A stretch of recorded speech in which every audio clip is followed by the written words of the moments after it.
I've shared Singapore's story to illustrate that Nigeria does not have a peculiar problem that has not been solved before, and also to state that we cannot continue to treat cancer with Panadol. If we are fighting corruption, let us remove the kid gloves. If we are diversifying the economy, let us make tough choices. And if we are confronting insecurity, let us address the systemic issues that make it possible in the first place.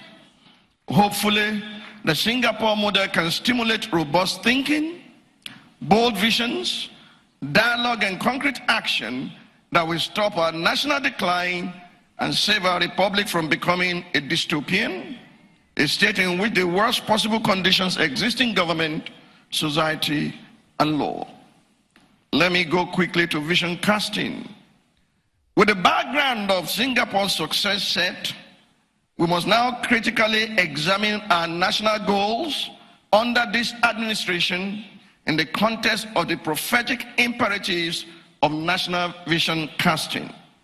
To do this, let us visit the biblical locus classicus of vision casting as recorded in Habakkuk chapter 2, verse 1 to 4. He reads, and I quote, I will stand my watch and set myself on the rampart and what to see what he will say to me and what I will answer when I'm corrected. Then the Lord answered me and said, write the vision and make it plain on tablets. That was before computer was invented. God is more current than you think. Write the vision and make it plain on tablets, that he may run who reads it. For the vision is yet for an appointed time, but at the end it will speak, and it will not lie. Though it tarries, wait for it, because it will surely come, it will not tarry. Behold, the proud, his soul is not upright in him, but the just shall live by his faith. Characteristics of a national vision. The foregoing experience of the prophet took place in the context of a nation that was plagued by violence, rebellion, plunder, corruption, disunity, and disintegration, manifesting in strife and contention. The demise of the rule of law, the overwhelming preponderance of wicked lieutenants around an otherwise righteous order, and the perversion of justice through judicial rascality. This we can see in Habakkuk chapter 1, verse 1 to 4. It was against this backdrop that God dispensed to the prophet the characteristics of a national vision. In light of this, a national vision must possess the following qualities, and I'll give you 10 of them. Number 1, it is given by God to those who are burdened with the destiny of their nation, whether or not they are in government. Number 2, to access the vision, such nation builders must heed the call to ascend above the perversity of the environment and rise to higher grounds of fortified value systems and greater heights of alertness. Number 3, a national vision is crafted against the backdrop of an accurate definition and assessment of the problems and challenges plaguing the nation. Number 4, it is bold and audacious to the extent that only the faith-inspired can conceive it. Number 5, due to the leveraged positioning of the recipient of vision, a true national vision is not only accurate, it is broad and panoramic, encompassing the very dimensions of the landscape and capable of capturing in one full view the foundations, the confrontations, the agitations, transitions, expectations, and aspirations of the diverse people groups in the nation. Number 6, a national vision is documented, hence the admonition, write the vision. Number 7, the essence of a national vision is kept plain and simple for all citizens to understand and imbibe. Number 8, in the same vein, a national vision has a clear communication strategy that ensures that everyone reads it, which means everyone knows about it, and no one, not even the least enlightened, is left in the dark as to what the direction of the nation or its government is. Number 9, a national vision must galvanize and inspire corresponding action among the citizenry, including individuals, families, communities, corporate organizations in both the private and public sectors, and the subnational entities, particularly the federating units and local governance structures, and the admonition that he may run who reads it. And number 10, a national vision is time delineated. It must be long term so that it is aspired to or waited for, yet it must be delineated into milestones which are worked at or run towards. Against this background, the following verdict may be passed on us as a nation.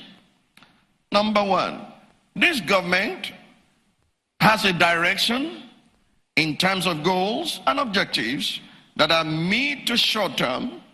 These are encapsulated in medium-term expenditure frameworks and annual appropriation bills or budgets.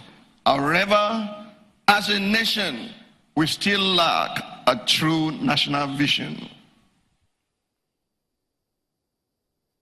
Number 2, despite our previous attempts at national planning, from the era of fixed-term planning to the era of rolling plans, all through to the various governmental agendas, including Vision 2020, the signs of the absence of a true national vision are so glaring that one will conclude that the prophet Habakkuk was actually talking about Nigeria in the first 4 verses of Habakkuk chapter 1.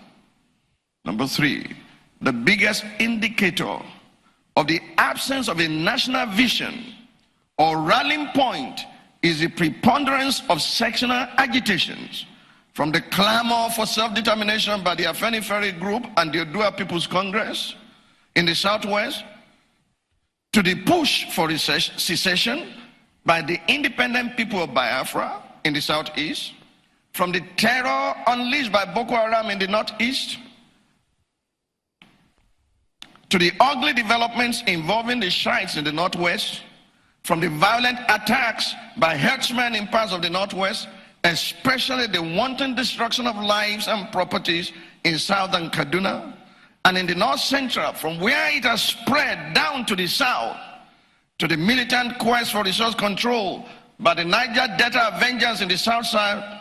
There's no restraint to the degree of balkanization that awaits a nation that lacks a unifying national vision. Number 4, currently we have a government that is led by a man who desires the best for Nigeria and is doing what he deems best, given the quality of his lieutenants, that is the people surrounding him, and the reliability and accuracy of the information at his disposal.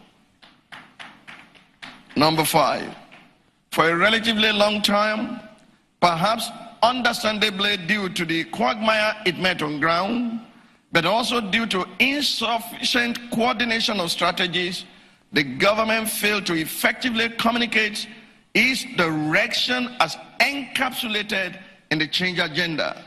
As I once said at an event last year, the word change, or one of its colloquial variants, might as well have been adopted as a memorable acronym and rallying point for a true national vision. Instead, due to the communication gaps, the word is now associated with unpleasant experiences by Nigerians. Number 6, again due to the communication gaps and poor mobilization, there has been insufficient corresponding action by non-stakeholders, in particular the private sector, the engine room of economic growth. Number 7, after a slow start, characterized by a series of policy somersaults, the current government has created laudable medium-term plans for socio-economic growth and recovery. However, It is here to demonstrate the audacity and courage required to address the foundations of the Nigerian problem, a critical factor that will determine the success or failure of the government and its plans at the end of the day. That factor is the restructuring of our nation.